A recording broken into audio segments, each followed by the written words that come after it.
We live in an incredibly beautiful area on the peninsula. There's no other metropolitan area like this.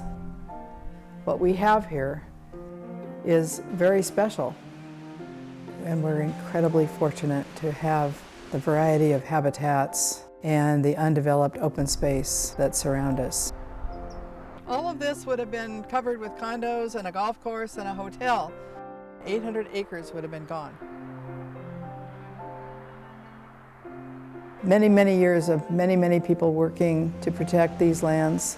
The words of Peter Douglas, who was the executive director of the Coastal Commission, really ring true, that the coast is never saved, it is always being saved.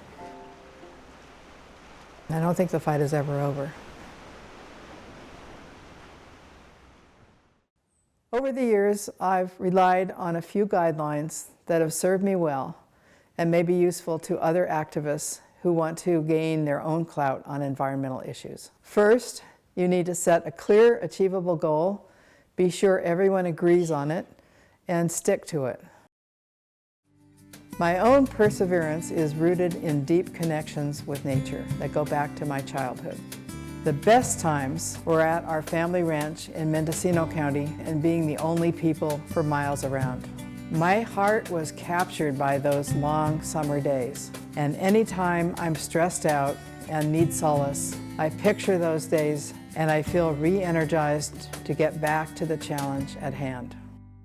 Second, learn everything you can about your issue, about the decision-making process, about the players, including everyone, allies and opponents alike. This is the first critical step to creativity, and it's a huge advantage in developing better strategies and finding truly effective, long-lasting solutions. Back in 1986, when the San Mateo County Board of Supervisors turned from pro-environmental to pro-development, we environmentalists were tremendously worried. Our hard-fought local coastal plan was about to be undone. So we put our heads together and conceived the first ever countywide initiative known as Measure A. We collected 30,000 signatures to get it on the ballot, and Measure A passed by a whopping 64% vote. Today, 30 years later, the supervisors wouldn't dare try to amend Measure A to eliminate or weaken its protections, because that would require a countywide vote. You know what cormorants look like? I think they're all out on the rocks there.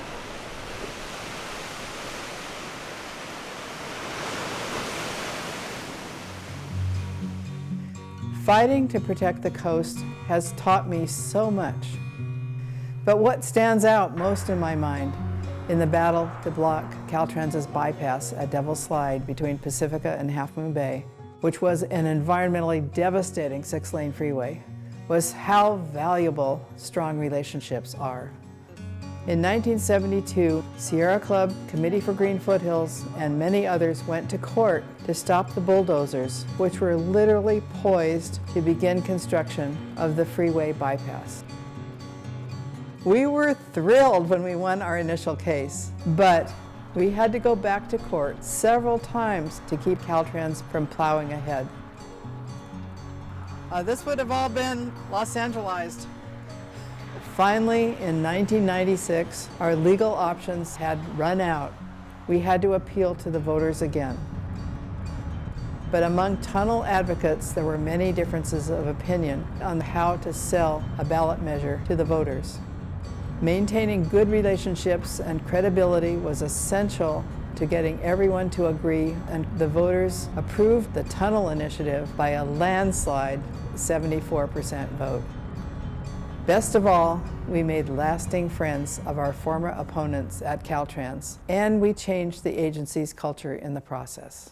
My biggest advice of all is to have fun, because you can't sustain this kind of battle without enjoying it as well. Well, the fun is in the creativity. The fun is collaborating with other people and coming up with these solutions. And the fun is often in little inside stories that can't even be told. But they'll go down as secrets. You're not going to tell us? I'm not going to tell.